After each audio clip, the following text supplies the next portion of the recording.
Hi, Assalamu alaikum and good morning everyone. Welcome to my lecture number 12 for CHM 577, and I'm going to talk about giant molecule structures today. Credit to Dr. Amalina for preparing the notes, and I'm presenting the notes for my students, for my group of students. As a complete overview to open the discussion, I'm going to be talking about big crystals or big molecule structures that makes gigantic, giant molecules. Now, there are three different bonding types that can give rise to giant molecular structure. We have ionic bond type, which gives rise to giant ionic structure, and an example is sodium chloride. That is just an example. For covalent bonds, you may be able to get two different structures. One is a simple molecular structure, for example water, and the second one, for covalent bonding, it may give rise to giant covalent structures such as diamond. So that's an example of diamond. I'm going to go through a few others later with you about giant covalent structures.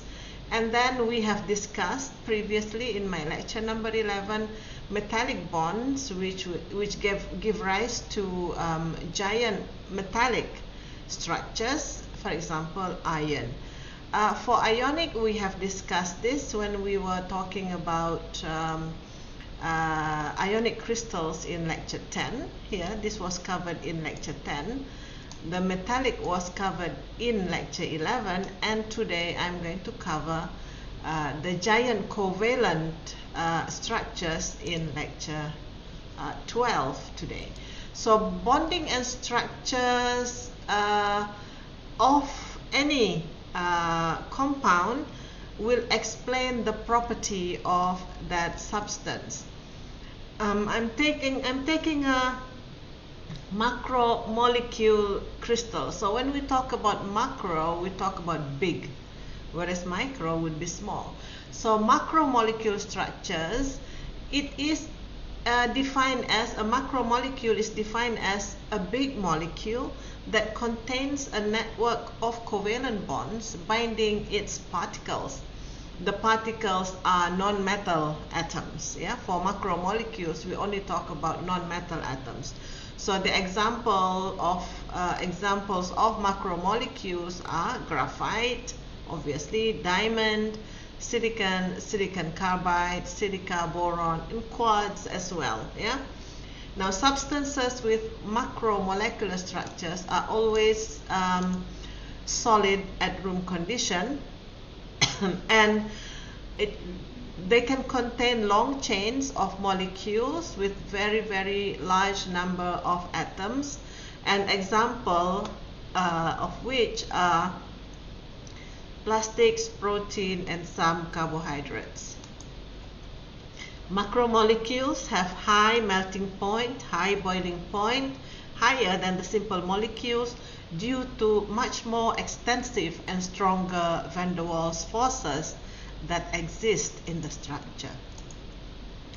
So to start our discussion on giant covalent structures, I'm going to begin with diamond and graphite. I'm sure you have heard about diamonds and graphites being made from the same particles, which are carbon. So diamond and graphite are allotropes. We call them allotropes of carbon. They're very, very closely related, despite having very different appearance, where diamond has very, very shiny, bright, and very appealing appearance, whereas graphite is a little bit dull, is lackluster. But actually they are made from the same particles called carbon. They have the same atoms, however the atoms are bonded differently in the substance to distinguish or to give rise to brilliant diamonds and dull graphite. So let me go through some general knowledge about allotropes. Yeah, allotropes. Allotropes are different forms of the same element with which the atoms are differently arranged from the other. Yeah, they exhibit different behavior and characteristics. It is a behavior exhibited by certain chemical elements, and these elements can exist in two or more different forms known as allotropes of that element. So in each different allotrope, the element's atoms are bonded together in a different way. The conditions that change allotropic forms are pressure, temperature, and light. So if you apply pressure or high pressure, high temperature, or a lot of light to a certain particle or a certain substance, you may change the way that the particles are being bonded in that substance and change the appearance of that substance. Now, for example, for carbon to turn into diamond, we have to heat graphite, arang, to a very high temperature under huge pressure, great pressure. It is to simulate the conditions of 140, 190 kilometers per hour down in the earth, kilometers down in the earth mantle where diamonds are formed. So within 200, between 140 to 190 kilometers inside the earth crust, where the temperature is very high, the pressure is very high, you may be able to find diamond. That is when carbon is converted to brilliant diamond, yeah, where diamonds are formed. Now let me explain to you a few known allotropes of carbon. Of course, we have the diamond, yes, the diamond, which I'm going to go through with you later, the details of the structure. And you have graphite.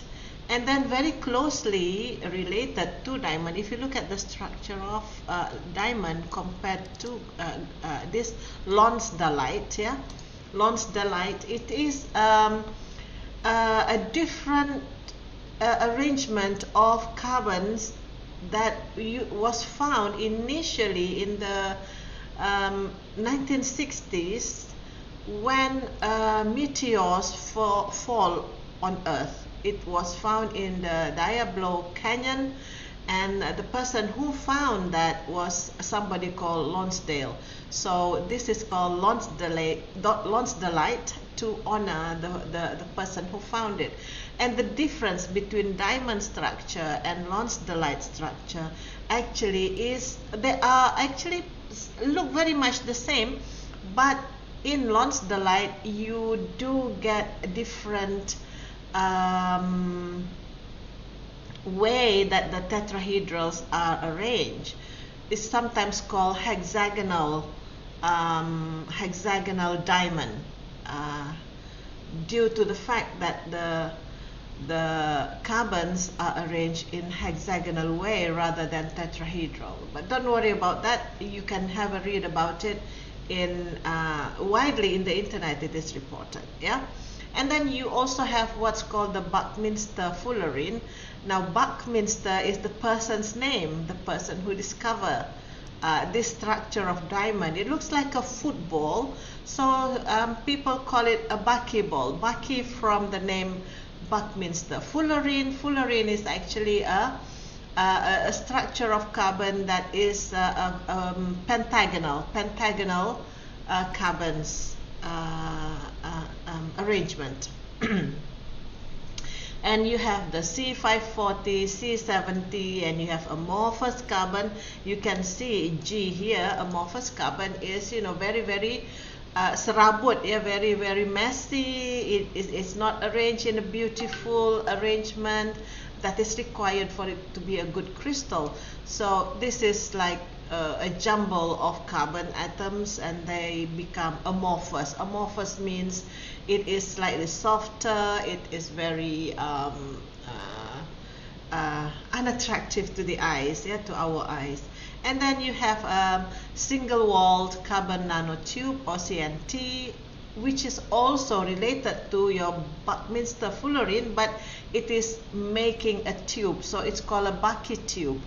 Up here, structure D is called the Buckminster fullerene buckyball, whereas down here, because it looks like a tube, it is called a Bucky tube. Yeah. So those are few allotropes of carbon, and this list is going to grow as people discover more and more. Okay, for diamond. Diamond is one form of the element carbon, i.e. it is one of the allotropes of carbon. It has a giant covalent structure.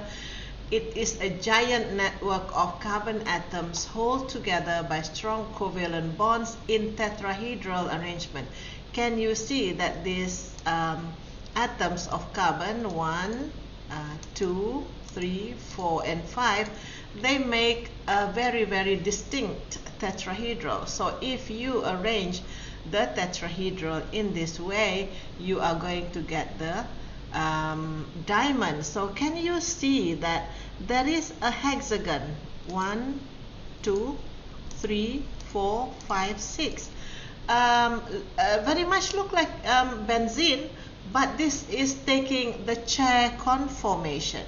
Chair conformation. So you can see that you have this situation happening like that. Can you see that it is like this, a chair conformation of the carbon atom? When this hexagon take a chair conformation, you get a diamond. But when this hexagon takes a boat conformation, you have 1, 2, and 3, a boat conformation like, how is that? It's very difficult, yeah? It's a boat conformation, then you get that lonsdaleite. So the difference between diamond and lonsdaleite really is very, very tiny. However, lonsdaleite is said to be much harder than a diamond, a lot harder than a diamond. It was formed when the meteor fall on Earth from the space in huge speed, in very, very big speed, and then impact the Earth, and upon impact, due to the high speed, due to the heat, due to the pressure that was created on impact, so some diamonds or some graphite turns into lonsdaleite, and lonsdaleite, it really is quite hard. So the difference between diamond and lonsdaleite is like the chair conformation and the boat conformation of the hexagon that you find in the structure. So you can see here how 5 carbons make a tetrahedral arrangement in here. So 1, you have tetrahedral, and the tetrahedral keep on growing in 3 dimensions. There is one tetrahedral here, another tetrahedral here, another tetrahedral at the top from the bottom, and so on and so forth, making a huge three-dimensional structure that is called diamond. Yeah. Now, carbon has an electronic arrangement of 2s2, 2p4. Well, sometimes that is called 2, 4, but I prefer to use the chemistry term of 2s2, 2p4. In diamond, each carbon shares electrons with 4 other carbon atoms, forming 4 single bonds. In the crystal of diamond, each carbon atom is covalently bonded to 4 other carbon atoms with C bond angles of the perfect 109.5 degrees, which is the ideal tetrahedral angle. Now, the basic unit in diamond is tetrahedron, where each carbon can be made a center of a tetrahedron. And diamond is a non-conductor. Now the properties of diamond has very high melting point, boiling point. It melts at 3500 degrees C.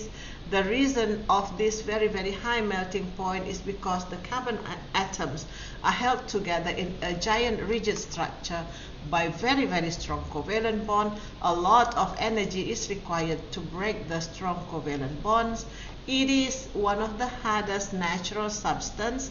This is again due to the need to break very strong covalent bonds that is operating in huge three-dimensional network.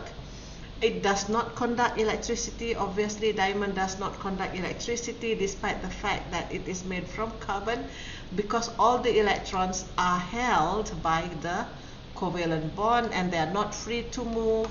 No ions, no free electrons are around to conduct electricity. Diamond is insoluble in water, is insoluble in organic solvent. There are no possible attractions which could occur between the solvent molecules and the carbon atoms in diamond. So, being hard, being beautiful, what are the uses of diamond apart from being the rock that people always put on their rings or on their bracelets or on their necklace or on whatever, on lockets, yeah? Apart from being ornamental subject, very expensive ones, diamonds are used in cutting other hard solid because of the diamond's hardness. For example, you have drills that has diamond at the tip to cut through rocks. So this is an example. So this is a drill. So you can see at the tip of this drill you get a diamond sitting there, because diamond is really very hard. So it is not going to break. It is going to break rocks, in fact. Yeah. So that was about diamond. Now I'm talking about graphite next. Now graphite is very different from diamond despite the fact that they're made from the same particles.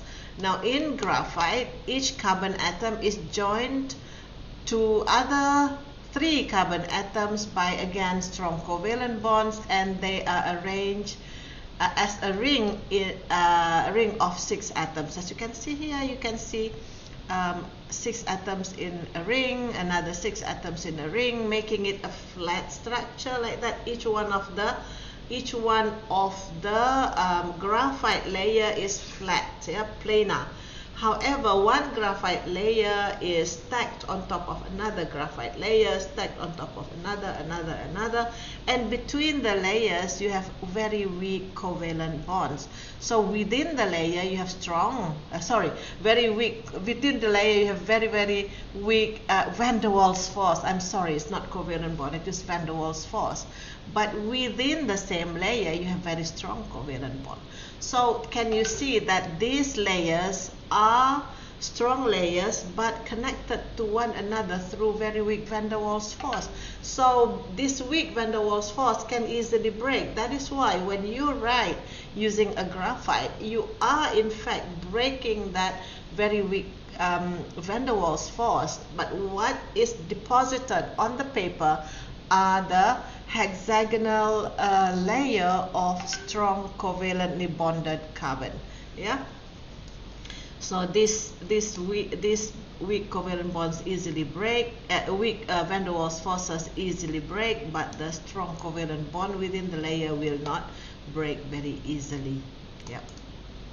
Now graphite is made up of parallel layers or sheets of carbon atoms arranged in hexagons. Each carbon atom has a coordination number of 3, which means that the carbon atom is bonded to 3 other carbon atoms. The geometry is trigonal planar with the CCC bond angles of 120, unlike what you saw in the diamond where the CCC bond angle was 109.5. Now graphite has, let me make this slightly more prominent. Yeah. Graphite has a layer structure which is quite difficult to draw convincingly in 3 dimensions. The diagram below shows the arrangement of atoms in each layer and the way the layers are spaced. So you can see here the layers, 1 layer, 2 layer, 3 layers, and then between the layers you have the van der Waals forces. Yeah. and the distance between the two layers is about the two layers of graphite sheets are 2.5 times bigger than the distance between carbon to carbon. So if you have carbon to carbon bond length is D, so carbon to carbon bond length between two layers would be 2.5 D, yeah, in graphite. Each carbon atom uses 3 of its electrons to form single bonds to its 3 close neighbors. That leaves a 4th electron in the bonding level. So this spare electrons, so you have 4p electrons in carbon there, 3 of them being used in bonding with 3 other carbons, but there is one spare one, and this spare electron in each carbon atom becomes delocalized. Delocalized means it is bertabur, dia berada di merata-rata tempat. Delocalized over the whole of the sheet of atoms in one layer. So because of the presence of these delocalized electrons in graphite, so graphite is a good electrical conductor. Yeah. The hexagonal layer of graphite are 3.41 angstrom apart and held by weak attractive forces called the van der Waals forces, which are easily broken, and this explains the slippery or soft nature of graphite. This enables graphite to be used as solid lubricants, or can also be used as the lead of a pencil.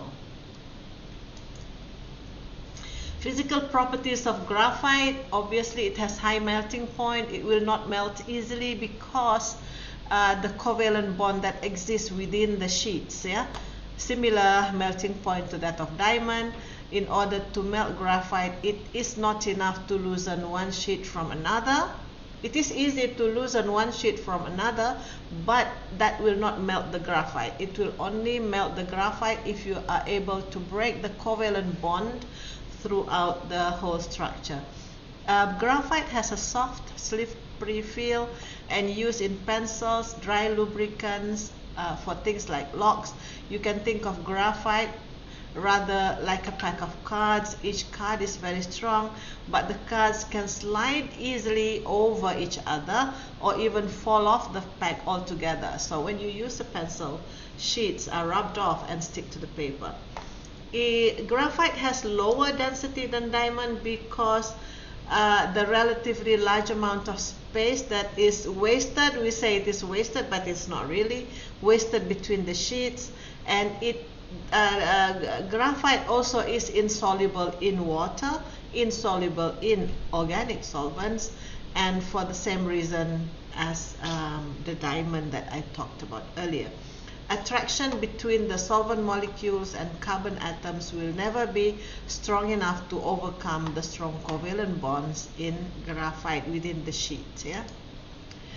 Graphite conducts electricity. In fact, it is the only non-metal that conducts electricity. The reason being is that it has that one electron that is not being used in the bonding that I was talking to you about earlier. The delocalized electrons are free to move throughout the sheets. So if a piece of graphite is connected into a circuit, electrons can fall off one end of the sheet and be replaced with new ones at the other end. So electrons are free to move within the sheets and make it a conductor, able to conduct electricity, graphite. The uses of graphite obviously is as a leaden pencil, which is made up of graphite and clay. It is soft, it flakes off easily, sticks to the paper when we write. It is also used, graphite, the powder, graphite powder is used as lubricant for hot machines because it does not decompose at high temperature. So we have a solid lubricant in the form of powdered graphite. Yeah, very soft, very slippery, and does not decompose at high temperature.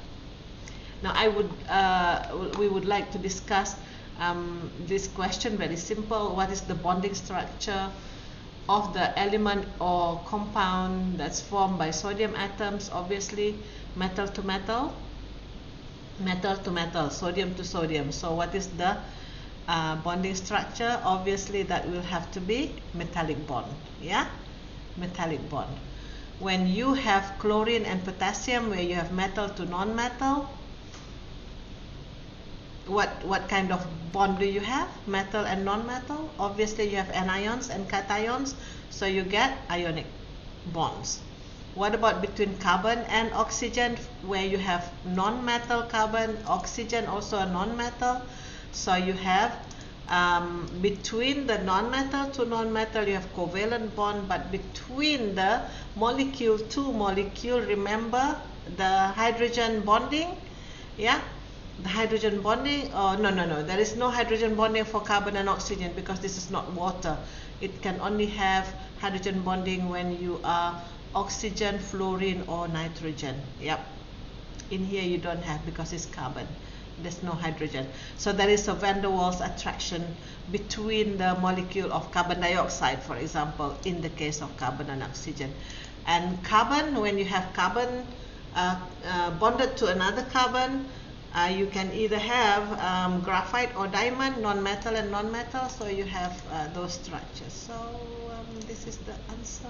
Do I have an answer? No. Let me do that. Yeah, there you go. So for sodium atoms, metal to metal, you have a giant metallic structure. For for chlorine and potassium, metal to non-metal, you have giant ionic structure. For excuse me.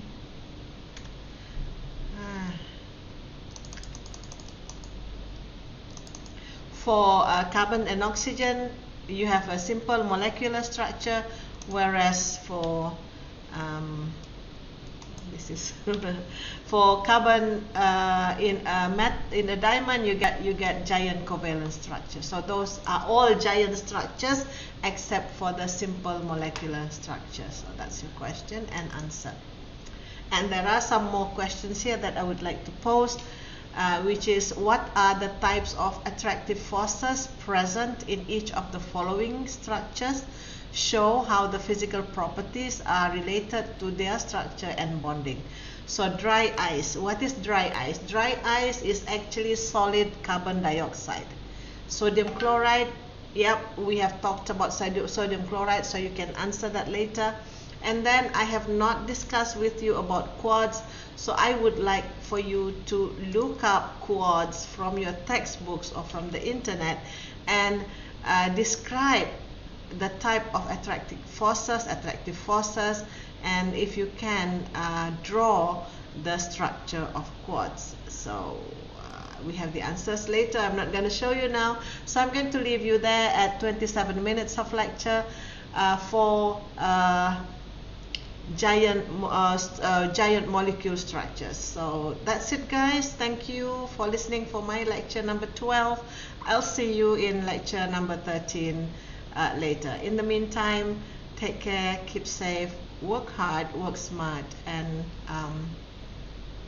have a great learning. Thank you very much for your attention.